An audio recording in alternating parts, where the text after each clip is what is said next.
tratar el tema del pago de las incapacidades. Este tema va muy ligado a los derechos que como trabajador yo tengo y a los deberes que como empleador también, si lo soy, tengo. ¿Por qué? Porque esto trata también y va muy juntico al tema de la afiliación a seguridad social, a lo que es la parte de salud o también los riesgos profesionales, a la ARL. En Facebook Live pasados, nosotros estábamos tocando el tema sobre el Sistema General de Riesgos Laborales. ¿Por qué toco también este tema? Porque no solamente se trata de que nosotros tengamos afiliado o estemos afiliados a EPS, a nuestro servicio de salud, sino también es necesario y es obligación del empleador tenernos afiliados a una ARL. Esto en razón a que pues, hay una cobertura de nuestra salud durante el desarrollo de nuestras actividades laborales.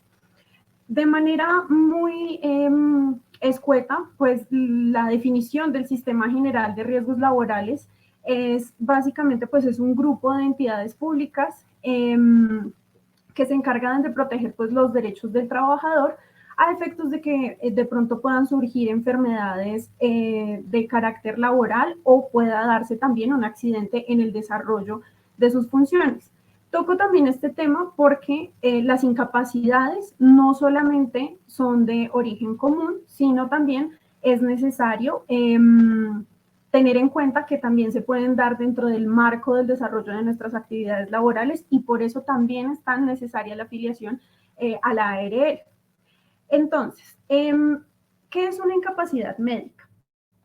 Una incapacidad médica, pues, es básicamente el impedimento que un trabajador puede presentar para desarrollar sus labores como consecuencia de una enfermedad o un accidente, como lo mencionaba anteriormente, en los campos laborales, en el desarrollo de las actividades laborales. Es decir, que la incapacidad se refiere a cuando el trabajador tiene una afección médica que requiere reposo para su recuperación. De ahí que el trabajador requiera, como garantía de sus derechos, un auxilio por incapacidad. Que el auxilio por incapacidad, pues es lo que comúnmente nosotros conocemos como el pago de las incapacidades, y que básicamente es como el reconocimiento de la prestación de tipo económica y pago que hacen la EPS o la ARL según corresponda, ya más adelante lo veremos, a sus afiliados o cotizantes, es decir, al trabajador, que no estén pensionados, que y por el tiempo que estén inhabilitados de forma física o mentalmente, dependiendo del tipo de enfermedad que tengamos, para desempeñar en forma temporal su profesión u oficio habitual. ¿Sí? Entonces, lo llamamos incapacidad, pero se refiere, digamos, como al subsidio que tiene el trabajador, al que tiene derecho mientras está en proceso de recuperación, de bien sea una enfermedad o un accidente, bien sea de origen común o laboral. Entonces, esto quiere decir que durante los periodos en los cuales el trabajador pues, no se encuentra en las condiciones idóneas de salud para realizar sus labores, le permite devengar un pago de su salario. El reconocimiento de las incapacidades, como les decía, pues constituye una garantía de los derechos fundamentales, del derecho fundamental al mínimo vital del trabajador, a la salud también y a la vida digna. La Corte pues, se ha referido en reiteradas ocasiones a este pago de incapacidades ligándolo a estos derechos. El pago de las incapacidades vendría a sustituir el salario que el trabajador devenga normalmente por el desarrollo de sus actividades, pero que pues en el momento está incapacitado para acceder a ello. Bueno, hay dos tipos de incapacidades. Como los mencionaba anteriormente, está el de origen común. Cuando hablamos de incapacidades de origen común, de enfermedades de tipo común, nos referimos a las enfermedades que no están ligadas a nuestra profesión o que no están ligadas al desarrollo de nuestras actividades laborales cotidianas. No se derivan tampoco de accidentes laborales, es decir, la enfermedad que yo contraje, no sé, por un virus, o el accidente que tuve fuera de mi sitio de trabajo, de mi horario laboral, a este tipo de situaciones es la que hace referencia pues las incapacidades de origen común. El pago de estas incapacidades, que igual más adelante lo veremos un poco más claro, varía dependiendo la cantidad de días que se prolongue la incapacidad. Sin embargo, ya más adelante lo desarrollaremos un poquito mejor. El segundo tipo de incapacidad es la de origen laboral. Entonces, esta incapacidad de origen laboral, a diferencia de la anterior, sí deviene de la ejecución de mis labores como trabajador, o también de un accidente que se pueda presentar dentro de mi sitio de trabajo o en el desarrollo de mis actividades. Por eso les hacía mención al inicio que es muy importante la afiliación a la ARL, porque es la ARL justamente la que está encargada de tener la cobertura de este tipo de incapacidades. E inclusive el sistema de riesgos también obviamente previene este tipo de situaciones para que no se presenten los accidentes laborales. Sin embargo, igual uno no está exento de que pueda suceder, y es allí donde entra a regirse pues bajo la modalidad de incapacidad de origen laboral.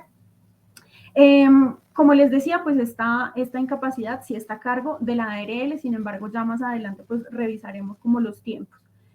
Bueno, ya entrando en el tema específico que tenemos para el día de hoy, en cuanto a los pagos de estas incapacidades se deben liquidar sobre el salario cotizado, es decir, que se toma como empleador hizo las cotizaciones o los aportes a seguridad social, el ingreso base de cotización. Si está cotizando por un mínimo ante seguridad social, entonces esta liquidación de estas incapacidades se hará sobre el salario mínimo, si son 1,5 millones, bueno, dependiendo lo que devengue cada trabajador. Sin embargo, en las incapacidades de origen común, como les mencionaba anteriormente, la EPS es la que está a cargo hasta ciertos días. Ya más adelante les hago un poquito más de énfasis hacia qué días cubre la EPS, qué otros días cubre el empleador.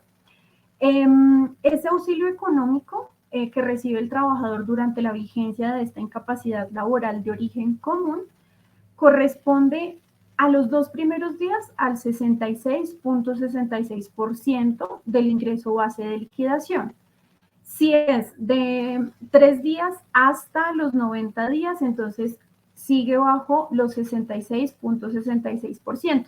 Ya de los 91 días en adelante y hasta los 540, la incapacidad se va a cubrir sobre el 50% del ingreso base de liquidación.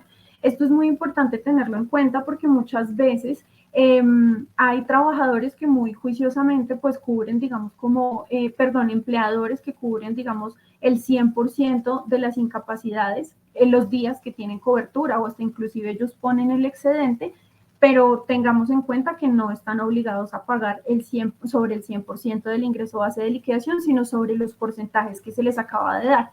Esto siempre que sea de origen común, como les decía. Entonces, origen común, todo lo que se da ajeno a las actividades laborales.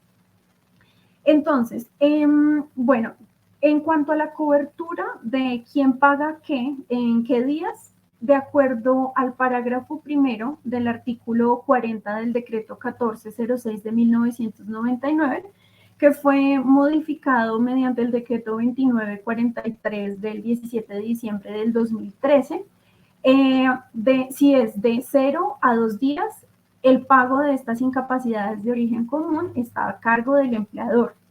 Si es de 3 días a 180 días, entonces quien va a entrar a hacer estos pagos va a ser la EPS. De los 181 días a los 540 se hace cargo el fondo de pensión. Y de los 541 días en adelante, la EPS, siempre y cuando sea en alguno de los siguientes casos que les voy a mencionar.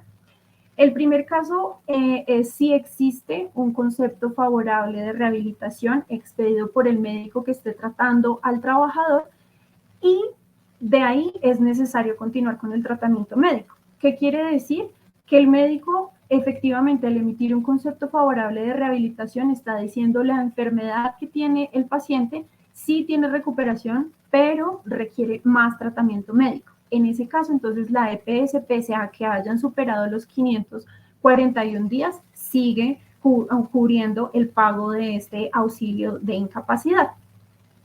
El segundo escenario es cuando el paciente no haya tenido recuperación alguna de la enfermedad que padece y pues se hayan cumplido a cabalidad los protocolos, es decir, se haya agotado, digamos, como el tratamiento médico y se haya hecho todo bajo el marco de la medicina, pero el paciente pues no ha mejorado, entonces igual la EPS va a tener que seguir cubriendo esta incapacidad. Obviamente el paciente seguirá bajo tratamiento.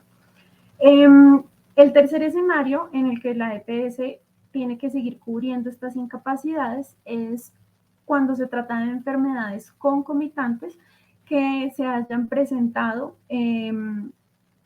con razón a nuevas situaciones y que prolonguen el tiempo de recuperación del paciente. Es decir, que aparezca, digamos, una enfermedad diferente a la cual se originó inicialmente la incapacidad de origen común y esta nueva enfermedad o esta nueva situación ha empeorado la enfermedad actual o ha empeorado igual las condiciones de salud del paciente y requiere seguir con tratamiento. En todos los demás casos, después de los 540 días, quien va a venir a pagar esas incapacidades, pues va a ser directamente el fondo de pensiones al cual el trabajador esté afiliado. De ahí, nuevamente les reitero, muy importante el tema de las afiliaciones a seguridad social. Dentro de las obligaciones que tiene el trabajador es también pues exigirle a su empleador el pago acucioso de todo lo que conlleva la seguridad social, ARL, salud, fondo de pensiones, todo es súper necesario porque justamente para este tipo de situaciones y para garantizar nuestros derechos, entonces acá es como funciona todo esto y por eso son tan necesarias estas afiliaciones. Bueno, entonces ya tratándose de las incapacidades de origen laboral, la situación cambia un poquito, pero pues sigue más o menos lo mismo. Estas incapacidades de origen laboral, como les decía, pues son las que se dan con razón a un accidente laboral o una enfermedad que haya derivado de mi trabajo. Ejemplo, una secretaria que sufre del túnel carpiano en razón a su trabajo que le ha desarrollado, no sé, el computador, el uso del mouse, el uso del teléfono, le ha desarrollado un inconveniente y el síndrome del túnel carpiano. ¿Sí? Tenemos que tener en cuenta que obviamente para esta cobertura las enfermedades tienen que comprobarse que hayan sido de origen laboral o también puede pasar un accidente dentro del desarrollo de las actividades y en el sitio de trabajo. En este caso, en estos casos, estas incapacidades sí están a cargo de la ARL y estas se van a pagar sobre el 100% de su salario base de liquidación, calculado desde el día siguiente que ocurrió el accidente de trabajo. Es decir, que si el accidente lo tuve hoy, entonces esta cobertura o esta incapacidad se me va a empezar a pagar desde el día de mañana. Y hasta el momento de la rehabilitación, readaptación, curación o declaración de su incapacidad permanente, parcial o de invalidez, según sea el caso. Esto lo encontramos normado en el artículo 3 de la Ley 776 de 2002. Es de tener en cuenta también que el día en que surge el accidente, si bien no me lo cubre la ARL, pues ese día me lo tiene que cubrir mi empleador. ¿Listo? Bueno, ya para finalizar entonces el tema del pago de las incapacidades, como conclusiones podemos tomar las siguientes. Entonces, uno, las incapacidades válidas para el cobro y recobro y para ajustar el ausentismo laboral son emitidas por las respectivas EPS. Esto, obviamente, como yo les decía, es muy importante el pago, la afiliación al sistema de seguridad social, porque es mi EPS, mi médico tratante o los médicos de la ARL, según sea el caso, quienes me emiten estas incapacidades. Los médicos particulares no incluirían, digamos, estas incapacidades acá ni en la cobertura de estos auxilios por estas incapacidades. porque se supone que el trabajador está afiliado a su EPS y se le hacen unos descuentos mensuales para que justamente tenga esta cobertura en salud. Bueno, si la incapacidad es de médico particular, es necesario que sean transcritas por la misma EPS. Cada EPS pues tiene su proceso un poquito diferente y un poquito engorroso, que si bien pues obviamente también es válido hacerlo, pero si yo quiero como que se me reconozca ese auxilio por incapacidades que llegué a tener con un médico particular, sí es necesario solicitar la transcripción de estas a mi EPS. Si el trabajador aporta una incapacidad de médico particular y no es posible transcribirla en los términos dicta el artículo 121 del decreto 19 del 2012, la empresa sí, en ese caso el orden de las cosas es que la empresa requiera al trabajador para que este COP ayude a este logro, a lograr transcribir. Bueno, y si por alguna razón no se logra la transcripción de la incapacidad o no existe causa jurídica para su pago, pero además la empresa debe iniciar una acción disciplinaria correspondiente en relación a la ausencia laboral injustificada. Recordemos obviamente que también dentro de los reglamentos internos de trabajo encontramos el ausentismo como faltas, pues dependiendo del reglamento interno si es una falta leve, una falta grave o gravísima. Pero sí es de tener en cuenta, obviamente, que una incapacidad no transcrita o que no cumpla con las normas que nos da el artículo 21 que ya mencioné, obviamente nos va a generar pues un ausentismo ante la empresa y la empresa podría tomar pues las disposiciones que crea convenientes.